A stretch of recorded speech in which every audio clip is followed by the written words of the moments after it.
Hi எல்லோருக்கும் வணக்கம். Bigg Boss season 8 Tamil. So Bigg Boss வந்து பார்த்தீங்கன்னா பயங்கரமாக கொளுத்தி போட்டு ரொம்ப டாக்ஸிக்காக இந்த சீசன் வந்து கொண்டு போகிறாங்க அப்படிங்கிறது தான். ஏன்னா ஃபினாலே நெருங்கிடுச்சு. அடுத்த வாரம் தான். இந்த வாரம் கொண்டு போய் நீங்கள் எப்படி பண்ணுறீங்க அப்படி பண்ணுறீங்க ஆச்சு ஊச்சுண்டே.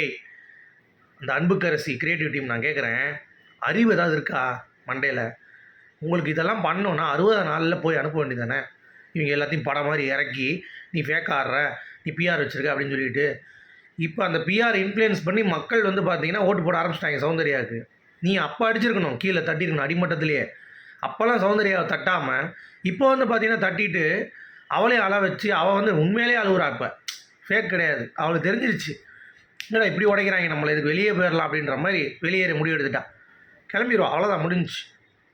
இந்த வாரம் வந்து பணம் பெட்டி அப்படி இல்லைனா வந்து பார்த்தீங்கன்னா எலிமினேஷன், அவ்வளோதான். சந்தோஷமா? அது நீ 60 நாள் பண்ண வேண்டியதானே, எதுக்கு வந்து இவ்வளோ இழுத்து வச்சுட்டு பேசுகிற? இப்போ எல்லா மக்களும் வந்து நீ இன்ஃப்ளூயன்ஸ் ஆகி மண்டையெல்லாம் கழுவிட்டு மக்கள் அப்படியே வெயிட் பண்ணிகிட்டு இருக்கான். சௌந்தர்யா பெரிய பிளேயர் அப்படின்ற மாதிரி. இப்போ கொண்டு போய் அவளை அடிச்சிங்கன்னா என்ன ஆகுறது? அதை பற்றி அந்த வீடியோ டீட்டெயிலாக பேச போகிறோம். ஸோ வீடியோக்குள்ளே போகிறதுக்கு முன்னாடி சேனல் புதுசாக இருந்தீங்கன்னா கண்டிப்பாக சப்ஸ்கிரைப் பண்ணிக்கோங்க, வீடியோ மறக்காமல் ஒரு லைக் பண்ணிக்கோங்க. இப்போ நம்ம வீடியோக்குள்ளே போகலாம். ஸோ நான் ஏற்கனவே சொன்ன மாதிரி பிக் பாஸில் இது டாக்ஸிக் வாரம், ஏன்னா வன்மத்தை கற்கக்கூடியது. இப்போ சாட்சனா ஜஸ்டிஃபை பண்ணிகிட்டு இருக்காங்க உள்ள. என்ன தப்பு பண்ணிட்டாங்க, எனக்கு ஒரு ஸ்பாட்டுன்னு சொல்லியிருக்காங்கல்ல உள்ள, அப்போ இன்னொருத்தவங்க டார்கெட் பண்ணி அவங்கள உடைப்பேன், என்ன பண்ணுவேன் அப்படின்றான். அப்போ என்ன அர்த்தம்னா, இது எவன் கிரியேட் பண்ணான்? Creative team Anbukkarasi. வேகமாக மலையில் கூட அப்படியே காரில் போய் நிற்பாங்கல்ல, அந்த அம்மா தான் சொல்கிறேன். ஏம்மா இந்த டாக்ஸிசிட்டி? எதுக்கு? உங்கள் வீட்டில் எப்படி தான் பண்ணுவீங்களோ, எல்லாத்தையும் செக் பண்ணி ஒரு டாஸ்க் ஆடிட்டு இருப்பீங்களோ? புரியல. இந்தளவுக்கு கேவலமாக நீங்கள் கிரியேட்டிவ் டீம் யோசிக்கிறது என்னால் ஜீரணிக்கவே முடியல. ஏன்னா இது வந்து ஃபினாலே வீக்குங்க. எல்லோரும் வந்து அவங்கவுங்க என்ன நடந்துச்சு, என்ன நிகழ்வுகள் இருந்துச்சு சொல்லி எக்ஸ்பிளைன் பண்ணி ஒவ்வொருத்தவங்க அன்பாக வந்து பேசக்கூடிய ஒரு வாரம். அதுக்கடுத்த வாரம் பழைய கண்டஸ்டன்ஸ் வராங்க, பொங்கல் வைப்பாங்க, இந்த மாதிரி ஏகப்பட்ட விஷயங்கள் இருக்குது. பெட்டி எங்கடா மூதேவிங்களா?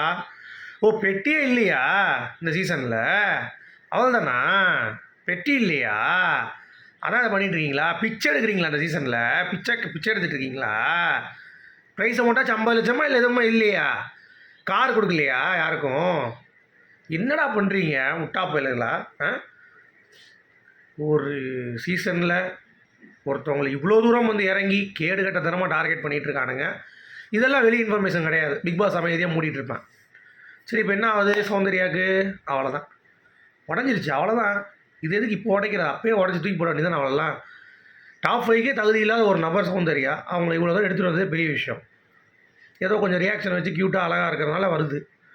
அடித்து தூக்கி போடானாமா முதல்லையே? இப்போ வந்து இவங்க அடித்து தூக்கி போட்டு மக்கள் சப்போர்ட்லாம் வந்த பிறகு இவங்க மக்கள் கதறாங்க. ஓட்டு போட்டவங்களாம் ஐயோ பாவங்க சவுண்டு. டே முதர்ந்தே சவுண்டு இப்படி தான்டா. ஒரு underserved player to be in the top 5 அப்படிங்கிறத சொல்லிக்கிட்டே இருக்காங்க. அதெல்லாம் எவனுக்குமே புரிய மாட்டேங்குது. சரியா? இப்போ என்னென்னா அவங்க அழுதுட்டு வெளியே போனோம், எங்கள் அப்பா கிட்டே பேசணும், கன்ஃபர்ஷன் ரூம் போகணும் அப்படின்னு சொல்லிட்டு ஒரே அழுக. எல்லாம் கன்வின்ஸ் பண்ணுறாங்க, பவித்ரா எல்லாமே. அப்படி இருந்தால் அவங்க கேட்குற மாதிரி இல்லை. அடுத்து பாத்ரூம் கிட்டே போய் உட்காந்து அழுகுறது, கூட ஜாக்லின்னு உட்காந்துக்கிட்டு ஒரே அழுக 2 பேரும். இந்த மாதிரி பண்ணாத, மாற்றி இது பண்ணாத. இப்போ அவங்க சொன்னது உண்மையாயிடுச்சா இல்லையா? நம்ம அட்டாக் பண்ணோம், காரணம் பண்ணால் இவங்க அழுவாங்க, உட்காந்து அழுதுட்டுருக்காங்க. ஸ்ட்ராங்காக ஏன் இல்லை? ஏன்னா உண்மையை போட்டு உடச்சிட்டாங்க. உனக்கு இருக்கிறது ஆர்கானிக்கே இல்லை, இன்ஆர்கானிக் தான் எல்லாம். முடிஞ்சு போச்சு. நீ ஃபுல்லாக பிஆர் தாண்டி. உன் மூஞ்சி மேலே காரி துப்பிட்டா சுனிதா. இந்த அசிங்கம் தேவையா? ஒழுங்காக நீ வந்திருந்தேன்னா, உன்னோடைய உழைப்பை நம்பியிருந்தேன்னா இன்னும் வேறு லெவலில் வந்திருக்கலாம்ல. உன் மேலே நம்பிக்கையை வச்சுருக்கணும். தம்மா தூண்டு பிளேடு மேலே இருக்க நம்பிக்கையை உன் மேலே வச்சுருந்தேன்னா வேறு லெவலில் இருந்திருப்பேன் சௌந்தர்யா. இப்போ நீ பண்ணதுக்கான இதுதான் அனுபவிக்கிற. ஜாக் ஆனால் ஓரளவுக்கு ஸ்ட்ராங் ஆகிட்டாங்க. அழுவே இல்லை, சொல்லிட்டு போங்க நான் பார்த்துக்கலாம் அப்படின்ற மாதிரி. ஸோ இப்படிப்பட்ட கேம் ஆடி இருக்க வேண்டாம் அப்படிங்கிறது என்னுடைய புரிதல். ஸோ நீங்கள் என்ன நினைக்கிறீங்க இந்த விஷயத்தை? சௌந்தர்யா தான் தவறு பண்ணாலும் இந்த இடத்தில் அடிக்க வேண்டிய ஒரு நபரா சௌந்தர்யா? பிக் பாஸ் வீட்டிலேருந்து வெளியேற்றப்பட வேண்டிய நபரா சௌந்தர்யா? மனதை உடைத்து அப்படிங்கிறத கமெண்ட் செக்ஷன் சொல்லுங்கள். ஓகே, மீண்டும் சந்திப்போம். குட் பாய்.